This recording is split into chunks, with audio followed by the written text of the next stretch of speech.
लेकिन इससे भी ज्यादा ताज्जुब की बात यह थी कि वो लड़की कब्र से निकलते ही कबीर साहब के कदमों में गिर पड़ी और सजदा किया। उसने रोते हुए कहा, ऐ मासूम लोगों, खुद अल्लाह इस सरजमी पर तशरीफ ला चुके हैं। ये ही असल मालिक ए हकीकी हैं, यही असल खुदा है।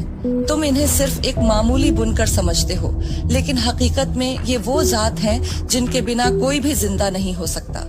ऐ गुमराह इंसानों, इनके सामने सर झुका दो, अपने गुनाहों से तौबा करो और अपनी रूह को इस फानी दुनिया की जंजीरों से आजाद करो।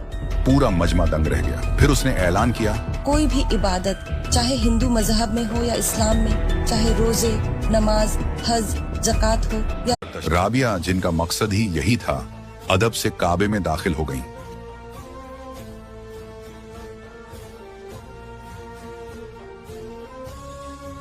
इसी वाक़े की तरफ इशारा करते हुए अजीम संत गरीबदास जी अपनी मुकद्दस बानी 56-57 में फरमाते हैं, गरीब सुल्तानी मक्के गया, मक्का नहीं मुकाम, गया रांड के लेन को कह अदम सुल्तान।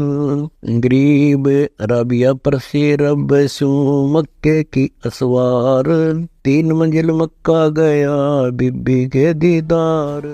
उधर उसी दौर में इब्राहिम अधम सुल्तान की रूह ने भी नाजरीन, इस वाक़ये का आगाज यूं होता है। 600 बरस पहले रबे अकबर कबीर साहब ने काशी में बुनकर की सूरत में अपना इलाही जलवा दिखाया। उनके करामात, उनकी रहमत और उनके नूर ने न जाने कितने गुमराह इंसानों को राह हक की तरफ मोड़ दिया। लेकिन हर दौर में हक की राह में रुकावटें पैदा करने वाले मौजूद होते हैं। इस दौर में ये जिम्मेदारी शेख तकी ने ले ली। शेख तकी, जो एक ज़ईद आलिम माने जाते थे, कबीर साहब की शोहरत और हकानियत से जल उठे। उनकी दिल में हसद और गुरूर घर कर चुका था। शेख तकी ने आवाम को बहकाने के लिए मशहूर किया, कबीर एक करामाती है, वो फकत अपनी चालाकियों से बादशाह सिकंदर लोधी तक को धोखा दे चुका है। इस अफवाह ने कई मासूमों को गुमराही की तरफ मोड़ दिया। मगर शेख तकी से राबिया बसरी रहमतुल्लाही अलैहा निहायत ही पाक दामन और अल्लाह से खौफ रखने वाली रूह थी। इस पर हजरत गरीबदास जी महाराज ने अपनी मुकद्दस कलाम में कुछ यूं इरशाद फरमाया है, गरीब राबी को सतगुरु में ले दीना अपना तेज, ब्याई एक साहब से बीबी चढ़ी न सेज।